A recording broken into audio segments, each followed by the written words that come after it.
Baik, bismillahirrahmanirrahim. Saya akan menjelaskan tentang keanekaragaman budaya berbusana Arab, makna sosial dan historisnya. Jadi budaya dan keanekaragaman busana Arab. Busana di Arab sangat bermacam-macam. Namun secara umum bentuk busana budaya Arab adalah jubah panjang, baik untuk laki-laki maupun perempuan. Jadi untuk laki-laki itu jadi yang membedakan laki-laki dan perempuan ialah kalau laki-laki memiliki warna yang monoton, sedangkan perempuan itu memiliki warna yang bervariasi. Juga untuk menutup kepala bagi laki-laki itu adalah surban yang dililitkan di kepala, dan perempuan jilbab sebagai penutupnya. Pakaian laki-laki pakaian laki-laki adalah tawab. Jadi apa itu tawab? Tawab adalah pakaian panjang sampai pergelangan kaki. Jadi biasanya dengan lengan panjang mirip dengan jubah. Mengenakan tawab mengekspresikan kesetaraan dan itu juga sangat cocok untuk iklim yang panas. Itu yang kedua, bisit. Bisit itu adalah jubah putih, coklat atau hitam panjang yang dilapisi dengan emas yang dikenakan di atas tawab. Jadi bisit ini juga dikenal sebagai mislah, sering dipakai oleh pemimpin negara atau pemimpin agama. Jadi yang ketiga adalah kefiah. Jadi kefiah ini adalah hiasan kepala tradisional dari Timur Tengah, terbuat dari kain persegi, dilipat dan dibungkus dengan berbagai gaya di sekitar kepala. Jadi beberapa pemakaian membungkus kefiah menjadi serban, sementara yang lain pemakaiannya dengan longgar menutupi punggung dan bahu. Tagiyah.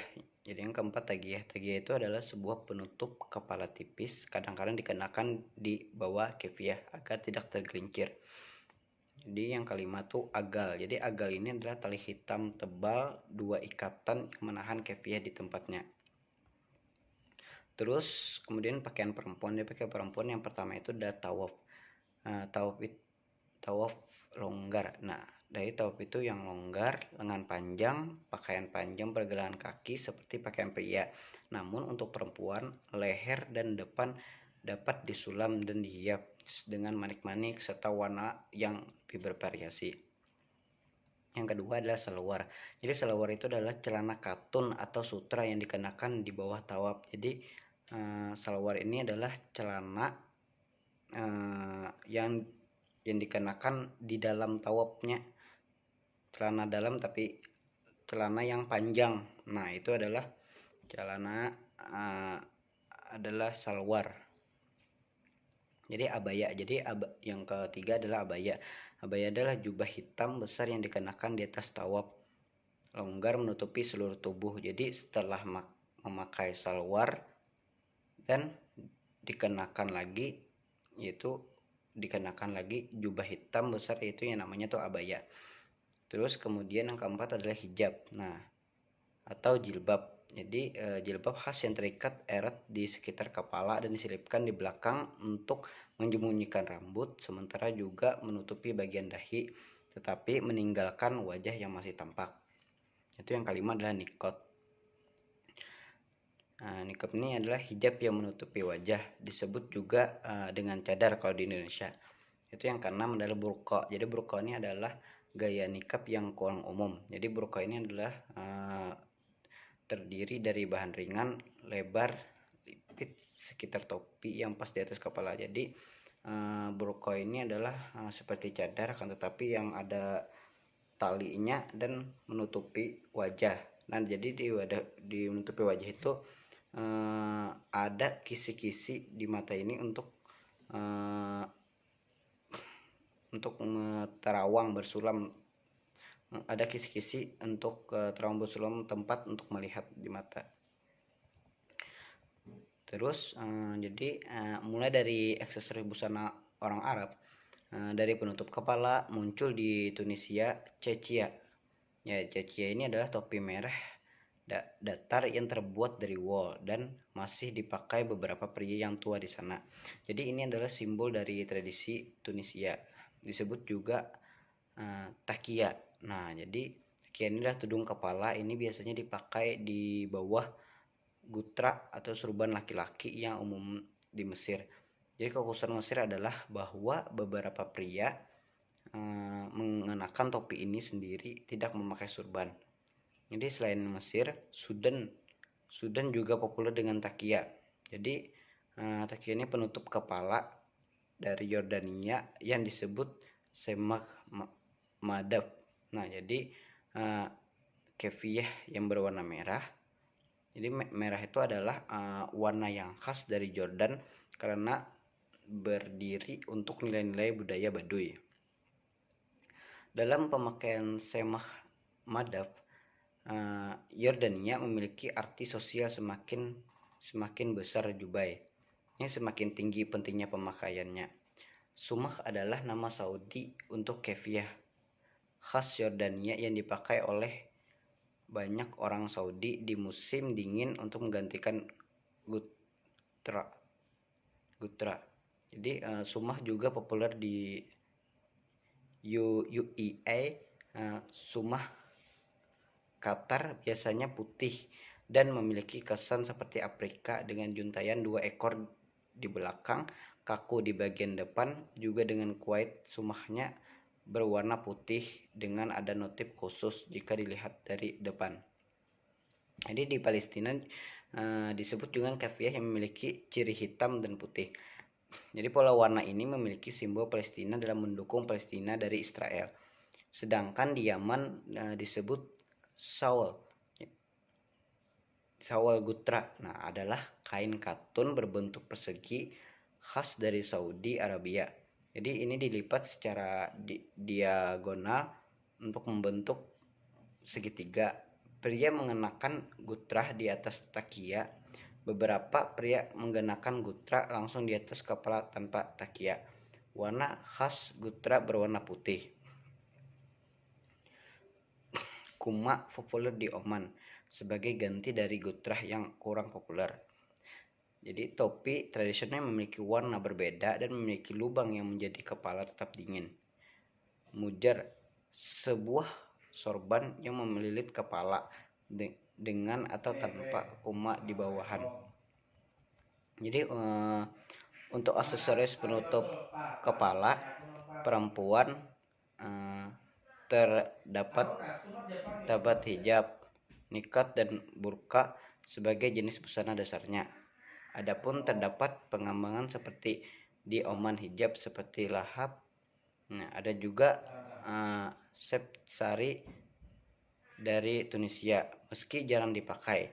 Tetapi masih ada beberapa wanita tua yang masih menggunakan kerudung putih panjang ini. Banyak ditemukan di kota-kota tua Tunisia.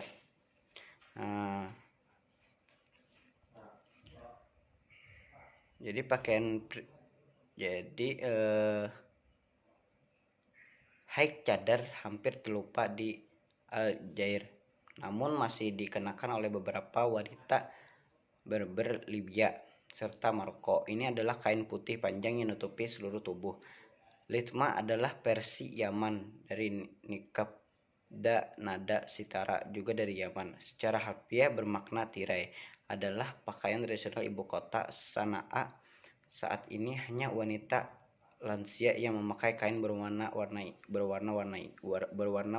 ini yang menutupi mereka dari kepala hingga ujung kaki. Jadi pakaian pria pun juga beragam dari bentuk awalnya tawab. Jadi di Maroko menyebutnya itu lelaba, jubah yang berkerudung yang lebar dan nyaman dengan lengan panjang yang dapat dianggap sebagai bagian dari warisan tradisional. Sedangkan di Mesir itu disebut galabia dan jalabia di Sudan. Hampir sama seperti jalaba, disebut dengan gandora, yaitu jubah lengan pendek dan lebih ringan dari jalaba, terbuat dari kain wol coklat dan putih. Populer di negara Maroko dan Aljair. Di Arab Saudi dikenal juga dengan disdasa. Nah, jadi tawab Saudi yang khas menyerupai kemeja panjang, memiliki 2 kancing leher sangat ketat dan dibuat untuk memiliki manset. Terdapat jubah unik dan dari Libya yang disebut kholi, jubah putih melilit tubuh dari pria Libya. Biasanya dipakai dengan tagia, berasal dari Yaman. Merupakan aksesoris khusus yang dibuat disebut jabiyya adalah pisau melengkung yang diselipkan di balik sabuk hias yang lebar. Setiap suku Yaman memiliki setidaknya satu dan sering memakainya, meskipun jabiyya melayani banyak tujuan. Ini terutama belati seremonial. Pada acara-acara seperti pernikahan, mereka digunakan saat menari. Jadi selain pakaian, terdapat juga aksesoris untuk alas kaki yang berasal dari Maroko, yaitu balaga.